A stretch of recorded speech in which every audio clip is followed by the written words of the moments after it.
21살 그 소녀, 뭐 소녀 아니죠. 21살 대학생이죠. 21살 대학생이 이탈리아로 가는 로마로 가는 비행기에 몸을 실었습니다. 공항에 도착한 시간은 새벽 3시.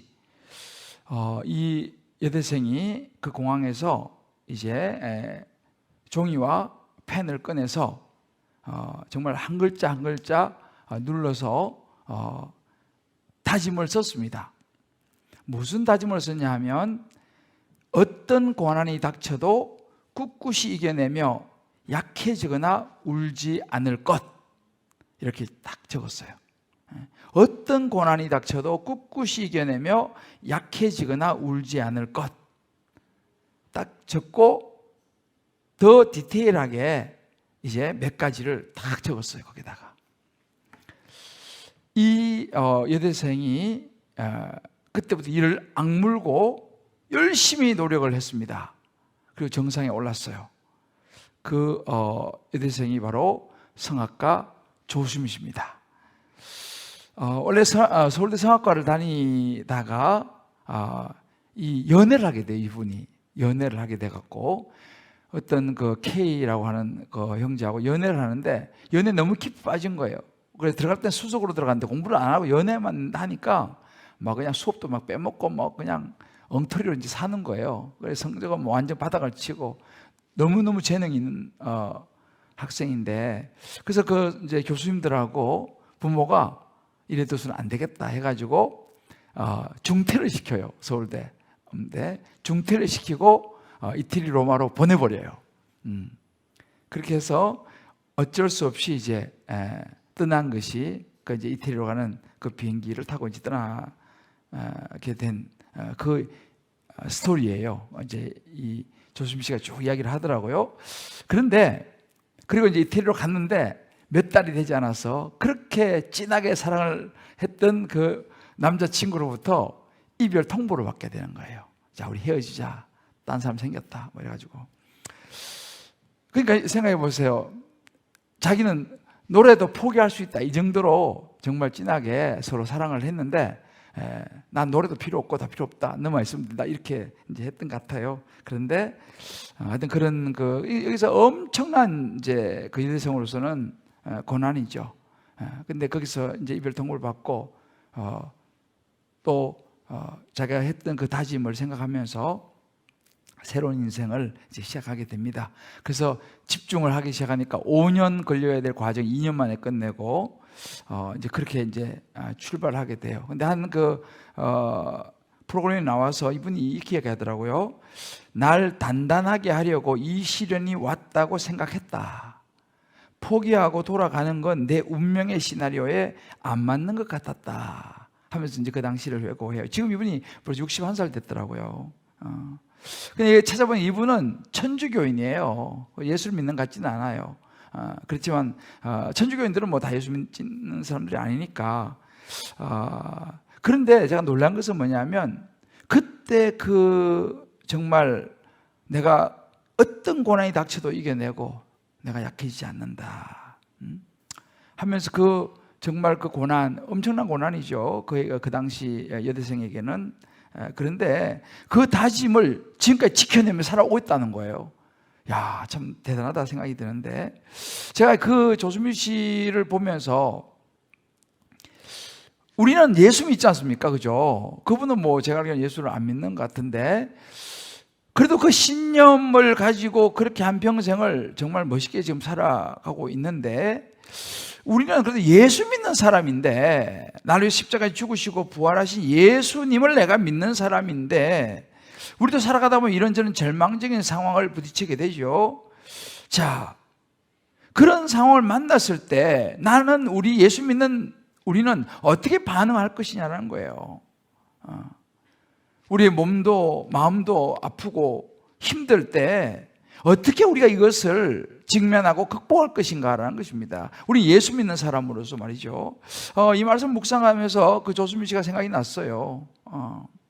그리고 그때부터 지금까지 정말 철저하게 자신을 정말 관리하면서 이제 살고 있더라고요. 살고 있는데, 그 어머니는 이제 보니까 이제 다 돌아가시고 이제 어머니 계신데 어머니도 이제 치매에 걸리셔가지고 그래도 또 이렇게 케어하시면서 이제 살더라고요. 근데 제가 예수 믿는 사람으로서 우리는 생각하고 묵상하다가 20편 말씀이 이제 금요일 날 우리 큐팀 본문이에요. 내가 좀 땡겨서 금요일 날 설교할 사람 좀 미안한데, 뭐 괜찮아요. 다윗의 이야기입니다. 그래서 저는 이 다윗을 보면서 오늘 이 밤에 하나님께서 주시는 음성을 들을 수 있게 되시기를 주님의 이름으로 축복합니다. 한때 엄청난 힘을 자랑했던 왕 다윗이었습니다. 그런데 아무리 최고의 자리에 있어도 몸과 마음이 병드는 것을 피할 수는 없었어요. 다윗이 큰 중병에 이제 걸려서 이제 죽음을 생각하는 그런 단계까지 온 것 같습니다. 그때 다윗은 알았습니다. 이것이 자신이 지은 죄의 결과라는 것을 이제 알았어요. 그리고 그 자기 큰 중병에 걸렸는데 하나님이 혹시라도 내가 지은 죄 때문에 나를 버리신 것은 아닐까 하는 그 두려움이 확 몰려왔어요. 그러면서 다윗이 하나님의 이름을 부르면서 눈물로 이 하나님 앞에 드리는 참회의 시입니다. 이게 지금 시편 6편이 참회의 시예요. 회개의 시고, 그리고 이제 이 신학적으로는 탄원시라 이렇게 부르는데 쉽게 말로 참회하는 시, 회개의 시입니다. 근데 이 시에서는 구체적으로 뭐 자기 죄가 뭐 이런 언급은 하지 않습니다만은 그 죄로 인하여서 하나님의 진노를 샀다고 인정을 합니다. 그래서 이 다윗이 하나님의 이 분노와 이 진노로 자기 지은 죄가 있지 않습니까? 하나님의 분노와 진노로 우리 1절 말씀 보게 되면요, 책망과 징계를 내리지 말아달라고 간절히 간구를 해요. 1절 한번 띄워줘 보세요. 오늘 1절 말씀 보게 되면 여호와여 주의 분노로 나를 책망하지 마시고 주의 진노로, 하나님의 진노로 나를 징계하지 말아 주십시오 라고 정말 하나님 앞에 간절히 간구합니다. 그러면서 그가 이제 2절에 이렇게 말합니다. 여호와여 내가 수척하였사오니, 수척했다 라고 말합니다. 이 수척이라는 말은요, 이 원래 히브리어로는 아말이라고 하는 단어인데, 이 아말, 이 수척했다 라고 하는 의미는 육체적인 약함과 심리적인 약함이 있을 때 이 아말이라는 단어를 써요. 그러니까 지금 이 다윗이 육체적으로 이제 병들어서 아주 약해져 있었어요. 그리고 심리적으로도 굉장히, 그러니까 이게 이 몸과 마음이 아주 약해진 상태를 이야기합니다. 내가 수축했습니다. 하나님, 제가 몸도 마음도 다 이제 무너지는 것 같습니다. 그러면서 그가 말하기를 여호와여 내 뼈가 떨리오니, 뼈가 떨린다. 뼈가, 이 뼈라고 하는 말은요 히브리어 에쳔이라고 한다면 에쳔. 이거는 우리가 뭐 이 기골이 장대하다 그런 말 쓰잖아요. 가끔 성경에 보면 기골이 장대하다. 이 에쳔, 이 뼈라고 하는 말은요 우리의 몸 전체를 말할 때 이 단어를 씁니다. 내 몸 전체가, 내 뼈가 흔들린, 내 뼈가 떨립니다.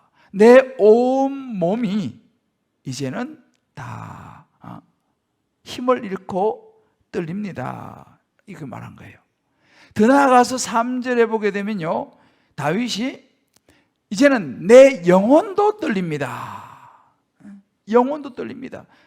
그러니까 몸도 마음도 모든 육체도, 심지어 자기의 심령, 영혼까지 떨린다고 하나님 앞에 애원하면서 드리는 간구예요.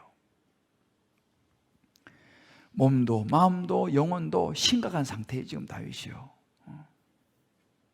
자, 우리가 그냥 이렇게 읽으면 탁 피부로 와닿지 않지만 이런 경험을 해 보신 분들은 이 말이 무슨 말인지 알아요. 또 이런 상황 속에 있는 분들이면 이 말이 무슨 말인지 알아요. 저도 지금 오늘도 어떤 우리 집사님 제가 만났는데 제가 보니 이 상태 몸도 마음도 영혼도 떨려갖고 와서 설교를 들으러 앉아있어도 설교를 듣고 갔는데 새벽에 와서 설교 듣고 가도 오늘 설교자가 누군지 생각이 안 나더라는 거예요. 얼마나 몸도 마음도 영혼도 떨리면은 새벽에 나와서 설교를 듣고 갔는데 오늘 설교 누가 했지? 그거 생각이 안 난다는 거예요 지금. 여러분 그 상태가 어떤 상태인지 대충 느낌 오시죠? 우리가요 몸도 마음도 영혼도 다 무너지면 진짜 아무 소리도 들리질 않아요. 정신이 없어요. 쉽게 말하면 그만큼 힘이 듭니다. 자, 지금 다윗이 그런 상태예요. 여기 지금 그 정도 상태까지 가 있는 분 계세요? 다윗이 이런 상태입니다. 자, 그럼 이런 상태의 다윗은 무엇을 하고 있었냐는 거예요. 뭘 했냐는 것입니다. 이런 상태에서 지금 중병에 걸려가지고 몸도 마음도 영혼까지 다 떨리는 그런 상황 속에서 다윗은요 무엇을 선택하냐면 여호와여 은혜를 베푸소서, 여호와여 나를 고치소서. 2절에 이야기하는 거예요. 2절 한번 봅시다. 여호와여, 다 같이 읽어볼까? 2절 시작. 여호와여 내가 수척하였사오니 내게 은혜를 베푸소서. 나의 여호와여 내 뼈가 떨리니 나를 고치소서. 고쳐달라는 거예요. 은혜 베풀으시고 나를 좀 고쳐달라는 거예요. 현실로 다가온 피할 수 없는 이 참 기가 막힌 상황 앞에서 다윗은 기도를 선택해요. 다윗의 간구는 절절합니다. 절절해요. 어느 정도 절절하냐? 6절에 보면요 내가 탄식함으로 피곤하여 밤마다 눈물로 내 침상을 띄우며, 눈물이 그냥 홍수가 나서 바다가 돼서 침상을 띄운다는 거예요. 내 요를 적시나이다. 이제는 7절에 보면 내 눈이 근심으로 말미암아 쇠하여, 눈이 쇠하여 내 모든 대적으로 말미암아 어두워졌나이다. 밤낮 울어서요 이제는 울 기력도 없는 거예요. 이제는 울 힘도 없어. 다 소진돼 버렸어요. 얼마나 울었던지. 더군다나 자기의 이 병이 죄 때문이라고 하나님한테 벌 받았다고 생각하는 주변의 사람들 때문에 다윗이 더 고통스러운 거예요. 모든 대적으로 말미암아 어두워졌나. 이 말 속에는요 주변에서 보는 시선들이 너무너무 힘든 거예요. 저 무슨 큰 죄를 져가지고 하나님 벌 받는구나 라는 눈으로 자기를 보는 사람들, 그 대적들 때문에 고통이 더 큰 거예요. 우리도 가끔 그럴 때 무슨 큰일이 생기면 주변 사람들이 왠지 자기를 보는 눈이 무슨 큰 나쁜 짓을 했나, 무슨 죄를 졌나, 이런 눈으로 보는 것 같은 느낌을 받을 수 있다는 거예요. 지금 다윗이 그런 주변의 시선 때문에 더 고통스럽다는 것입니다. 자, 그런데 있잖아요. 여기서 반전이 일어나요. 반전이. 어떤 반전이 일어나냐면 8절부터 갑자기 다윗의 목소리가 밝아지면서 커지면서 침울한 분위기에서 반전을 해요. 8절 한번 읽어볼까요? 악을 행하는 너희는 다 나를 떠나라. 이렇게 얘기해요. 여호와께서 내 울음소리를 들으셨도다. 다윗을 조롱하던 사람들, 다윗을 그런 눈으로 보던 사람들을 향해서요 다윗이 담대하게 선포하는 거예요. 다 나를 떠나라. 도대체 무슨 일이 있었던 것일까요? 갑자기 그렇게 그냥 죽지 못해서 시간을 보내던 이 다윗에게 무슨 일이 있었길래 갑자기 이렇게 담대해지면서 그런 조롱하던 사람들을 향해서 다 나를 떠나라라고 외칩니까? 거기 8절 하반절에 나오는 말이에요.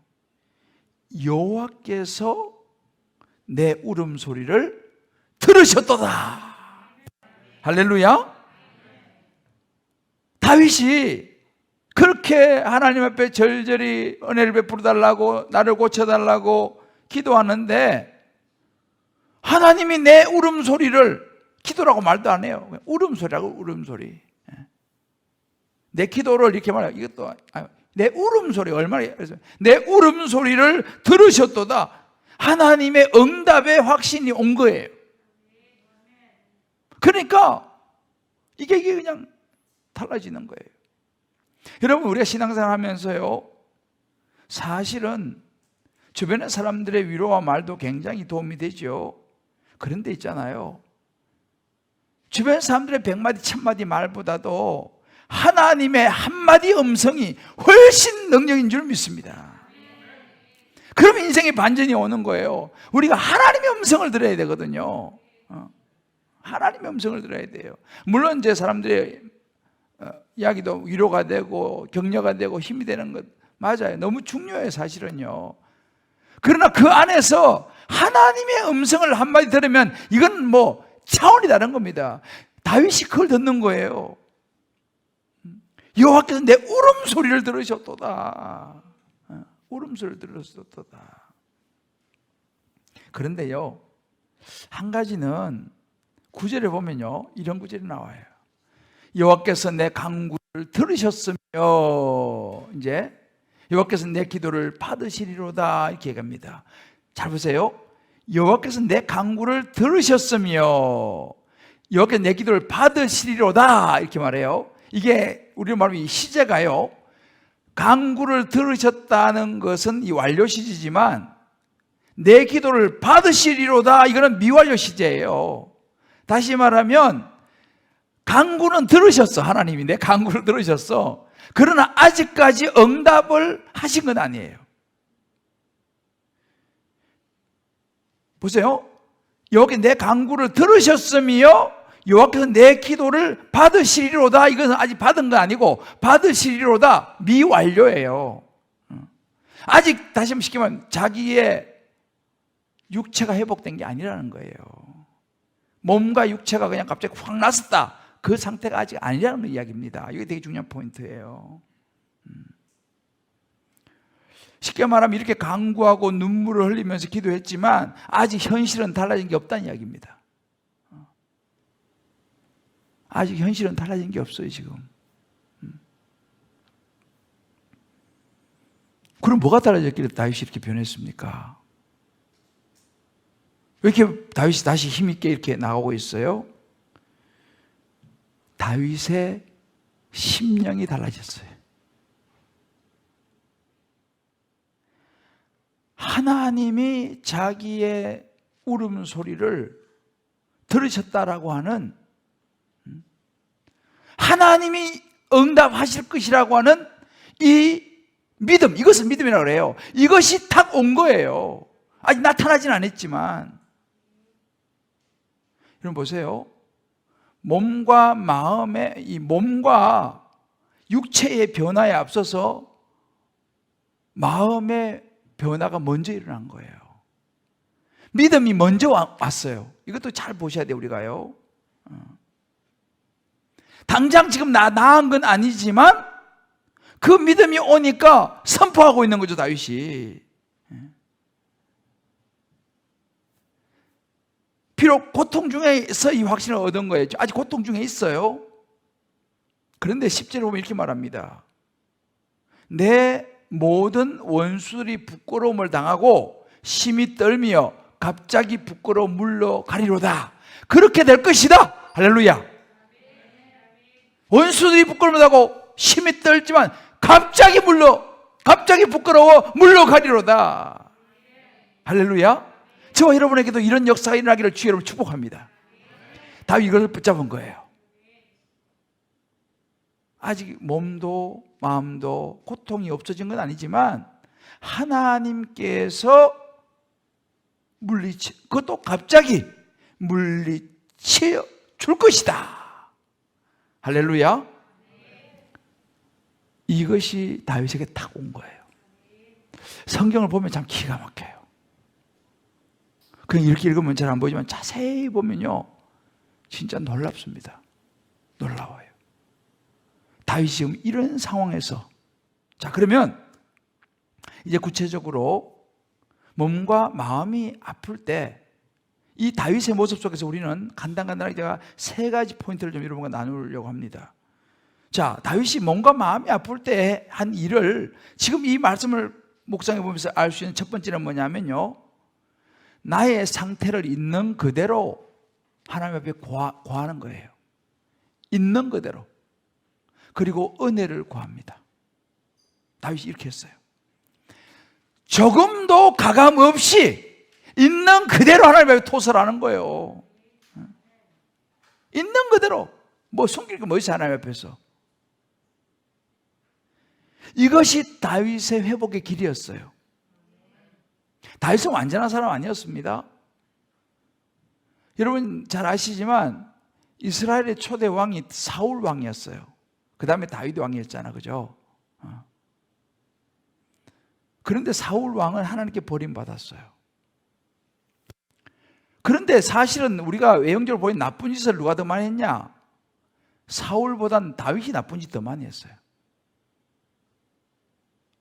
다윗은 자기 부하의 부인이 마음에 들어갔고 그 부인을 취하고 그 부인의 남편은 전쟁 최일선에 보내서 죽게 만들었어요. 그러니까 살인죄에다가 남의 부인 빼앗았으니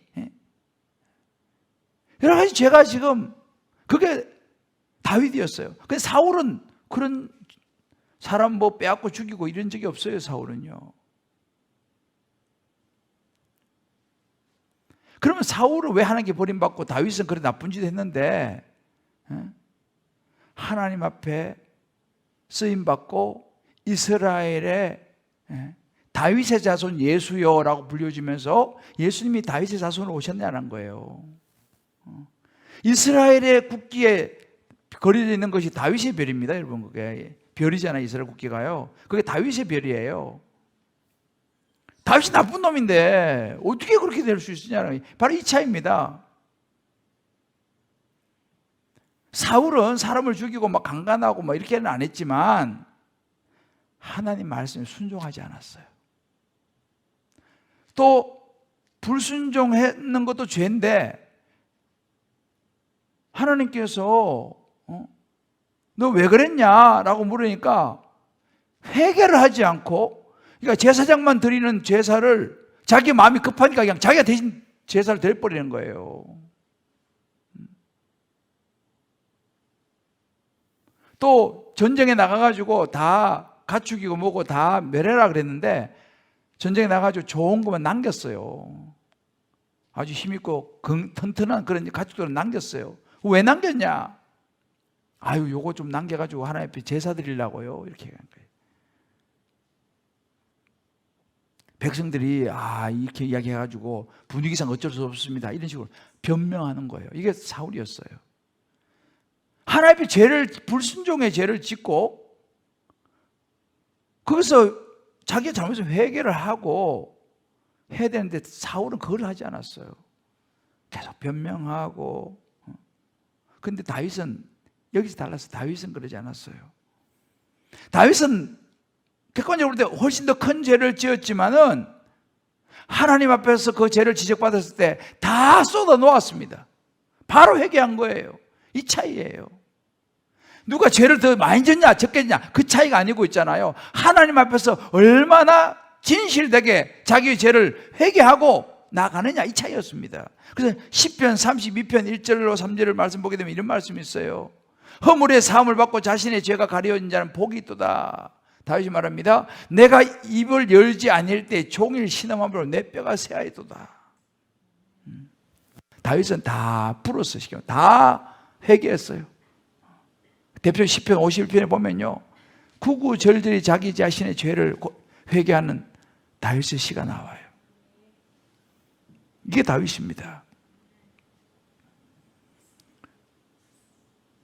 있는 그대로 숨김없이 하나님 앞에 자신의 모든 허물을 다 내어놓았어요. 그리고 어떻게 합니까? 하나님, 이런 죄인이지만 은혜를 베풀어 주십시오. 하나님, 이런 죄인이지만 나를 고쳐 주십시오 라고 기도하는 거예요. 이것이 다윗의 믿음의 사람이 된 거예요. 이런 다윗이 나중에 하나님으로부터, 다윗은 내 마음에 합한 자라 그랬어요. 다윗이 죄가 없는 깨끗한 사람이 아니에요. 하나님 앞에서 자기의 있는 상태 그대로를, 자기의 모든 죄에 있는 것을 다 내어놓고 회개하면서 은혜를 구하며 나아갔다는 것입니다. 이게 굉장히 중요한 포인트예요. 자, 우리 한번 서로 얘기하면 격려합시다. 하나님 앞에 솔직하게 내어놓고 은혜를 구하며 나아갑시다.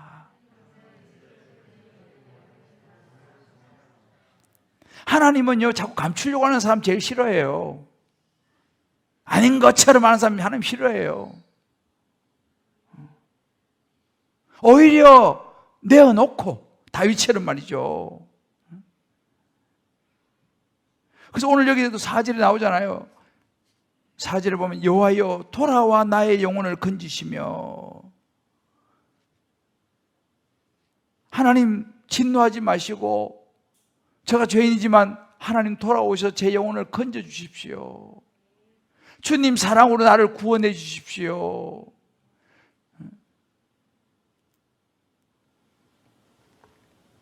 이것이 다윗의 모습이었습니다.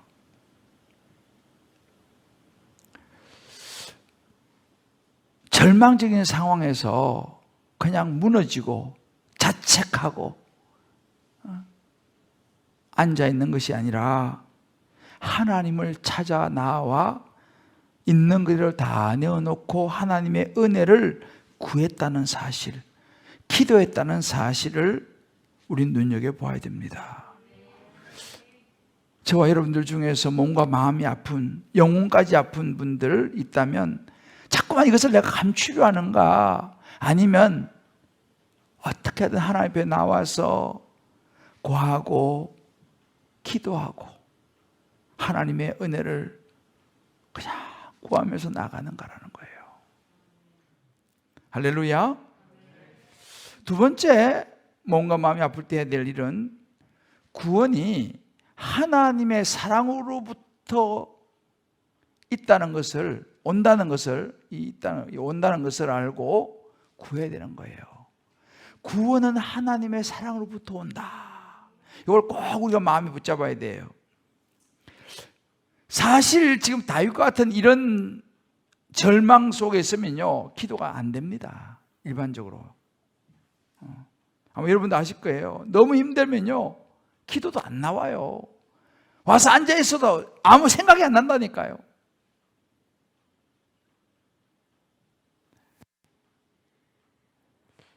그런데 우리가 알아야 될 것이 뭐냐면, 그런 절망과 진짜 하나님이 나를 버리셨나 봐 라는 생각이 드는 시간에도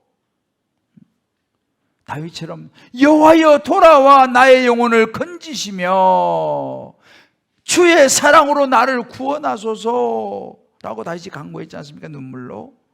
다윗은 의지할 게 없었어요. 다윗이 뭘 알았냐면요, 자신의 공로, 자신의 의가 자기를 구원할 수 없다는 걸 알았어요. 다윗도 좋은 일 많이 했어요. 여러분 아시죠? 다윗이 왕이 될 때까지 얼마나 신실했습니까? 다윗이 정말 신실했어요. 하나님을 위해서 정말 너무너무 귀한 일도 많이 했어요. 그러나 자기가 한 좋은 일, 그것이 자기를 구원할 수 없다는 걸 다윗은 알았어요. 그럼 뭐가 구원하냐? 하나님의 사랑뿐이라는 거예요. 이 사랑이라는 헤세드라는 단어입니다. 하나님의 사랑뿐이 나를 구원할 수 있는 것이 없다는 거예요.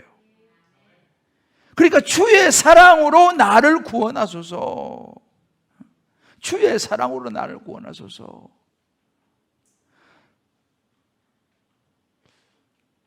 그러면서 이 사망과 서울이 죽음의 땅인데 심지어 이렇게 말합니다. 5절을 보면 사망 중에서 주를 기억한 일이 없사오며 서울에서 주께 감사할 자 누구리올까 이렇게 얘기합니다. 이 말 조금 어렵지만 그야말로 하나님, 제가 사망과 죽음의 땅에 떨어지면 어떻게 제가 감사할 수 있겠습니까? 하나님, 내 공로와 내 의로 구원받을 수 없기 때문에 하나님, 제가 잘나서 기도 들어달라는 거 아닙니다. 제가 잘나서 응답해 달라고 하는 거 아닙니다. 하나님 사랑이지 않습니까? 하나님 사랑이시지 않습니까? 하나님의 그 사랑으로 나를 구원해 주십시오. 이렇게 하나님의 그 사랑으로. 결국은 하나님의 그 사랑, 그 사랑으로만 내가 구원받을 수 있다는 거예요. 하나님의 사랑이 뭡니까, 여러분들? 하나님의 사랑이 나타난 것이 우리 위해서 십자가에 죽으시고 부활하신 예수님이에요. 그러니까 우리는요, 그 예수님의 보혈을 의지해서 하나님에게 은혜를 구해야 될 줄을 믿습니다. 우리가 몸과 마음과 영혼이 회복되는 것은요, 예수님으로 인해서 역사가 일어난 줄을 믿습니다. 하나님의 사랑이 나타난 것은요, 예수님이에요.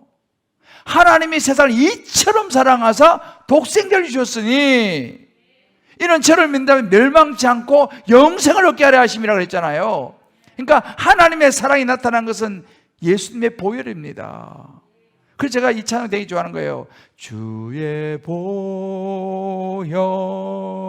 능력이 또다 주의 피 믿으오. 반주 되나요? 우리 한 소절만 불러볼까요? 주의 보혈 능력이 또다 주의 피 믿으오. 주의 보혈 그 어린 양의 매우 귀중한 피로다. 주의 보혈 능력이 또다 주의 보혈 능력이 또다 주의 피 믿으오. 주의 피를 믿어야 되는 거예요. 보혈 그 어린 양의 매우 귀중한 피로다. 여러분, 몸과 마음과 영혼이 떨리고 아플 때 우리도 다윗처럼 예수님의 보혈을 의지하며 기도해야 될 줄을 믿습니다. 보혈을 통해 하나님 품으로 나가는 거예요. 보혈을 통해 치유의 역사가 일어나는 거예요. 다윗이 이렇게 했어요. 하나님의 사랑을 붙잡고 그 하나님의 사랑이 나타난 예수님의 십자가의 보혈을 붙잡고 저와 여러분 하나님 앞에 나가야 될 줄을 믿습니다. 자꾸만 다른 데 돌파구를 찾아봐야 안 돼요. 그래서 사실은 예배 자리로 나와야 돼요. 들리든 안 들리든 기도가 되든 안 되든 기도의 자리에 예배 자리에 나와야 되는 거예요. 여러분 애를 키워보면 알잖아요. 애들이 부모한테 혼날 때요, 뻗튀기는 애가 적게 맞습니까? 막 안개 붙는 애가 적게 맞습니까? 누가 적게 맞아요? 우리 집사람은 막 안개 붙는 성이래. 자기는 그래서 말 별로 안 맞았대. 지혜로운 거예요.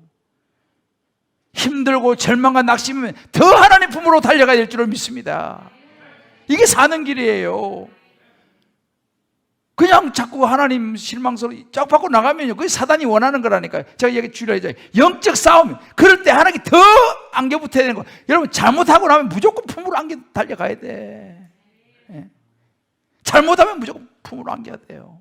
새벽에 자는 눈이 안 뜨지 그냥 품으로 달려가야 된다니까. 잘못하면 하나님 품으로 달려가야 돼요. 할렐루야. 그래서 사람들 반대로 생각해요. 좀 잘못하고 이러면요, 괜히 하나님을 설서 피해. 그건 어리석은 거예요. 힘들고 어렵고 절망스러울수록 더 다윗처럼 하나님의 사랑으로 나를 구원하소서. 할렐루야. 우리 한번 서로 격려합시다. 힘들수록 하나님 품으로 달려듭시다. 다윗이 그거 했어요. 마지막 세 번째로는요, 다윗은요 믿음으로 선포하고 일어났습니다. 아직 낫지 않았어요. 몸이, 대직들의 조롱이, 근심이 여전히 남아있어요. 지금요. 아직 고통이 없어진 건 아니에요. 그런데 다윗은 하나님의 약속을, 나의 울음소리를 들으셨도다, 하나님의 약속을 확신하면서 하나님이 내 기도를 들으시리로다, 아직 들은 건 아니에요. 들으시리로다 확신하면서 일어났습니다. 이게 반전이에요.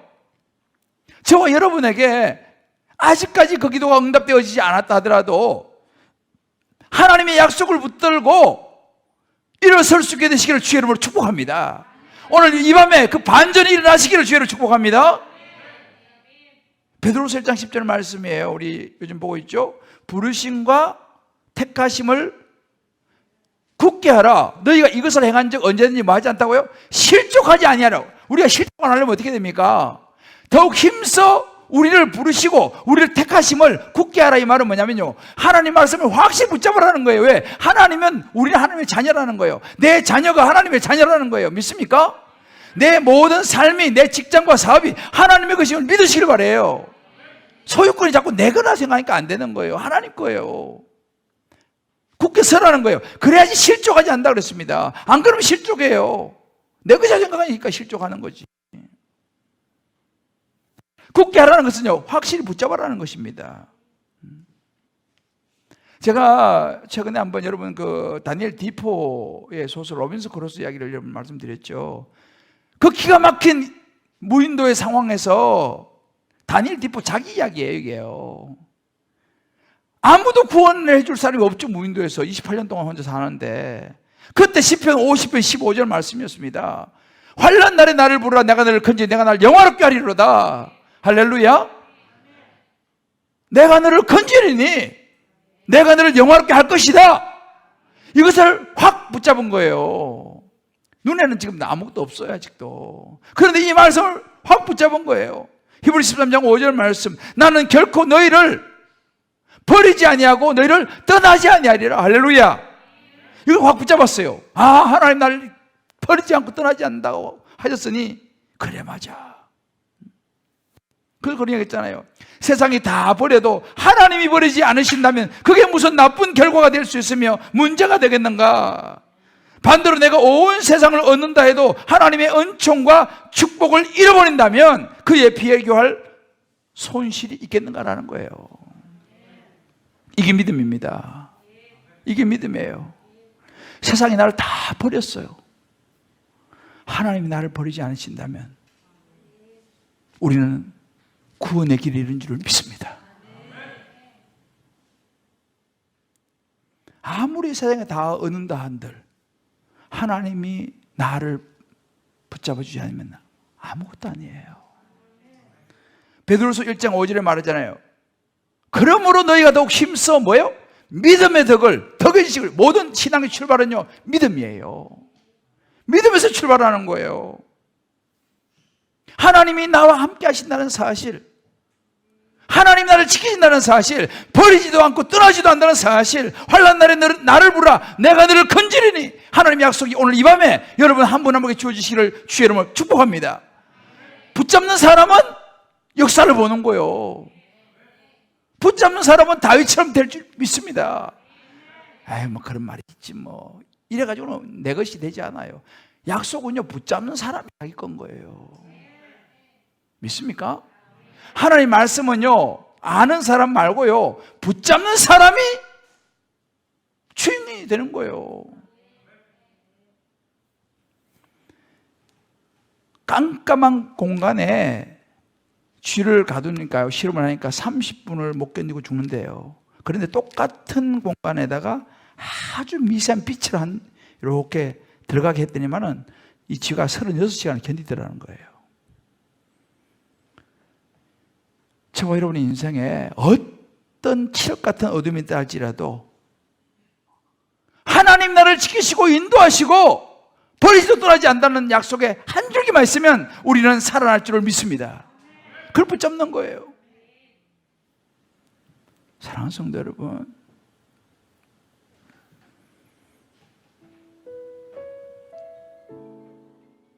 그 지선아 사랑의 그 자매도 그런 간증을 많이 하더라고요. 보니까 절망할 모든 조건을 다 가지셨어요. 그런데 절망이 아니라 희망을 붙잡았어요. 하나님을 붙잡았어요. 이럴 때 필요한 게 믿음 아니냐. 그 한마디가 그를 살렸어요. 믿음은 이때를 위해서 필요한 거 아니냐. 너 온 화상 다 있고 말이죠. 믿음은 이때를 위해서 필요한 게 아니냐. 그 한마디예요. 그 한마디. 그 믿음을 붙잡는 거예요. 제가 오늘 그 우리 한 집사님 보니까 친정 엄마가 폐에 물이 차가지고 이제 담낭 수술도 해야 되는데 물이 폐에 차가지고 그럼 시술하고 나서 이제 이렇게 해야 되는 거예요, 그죠? 그리고 우리 다 열심히 기도했어요. 병원에 이제 수술하고 갔는데 그 폐에 찼던 물이 소변으로 다 빠져버렸다는 거야.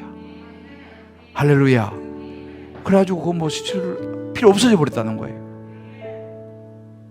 난 그 소리를 들으면서 야, 그래 역시 기도가 여전히 하나님 역사하시는구나. 믿습니까?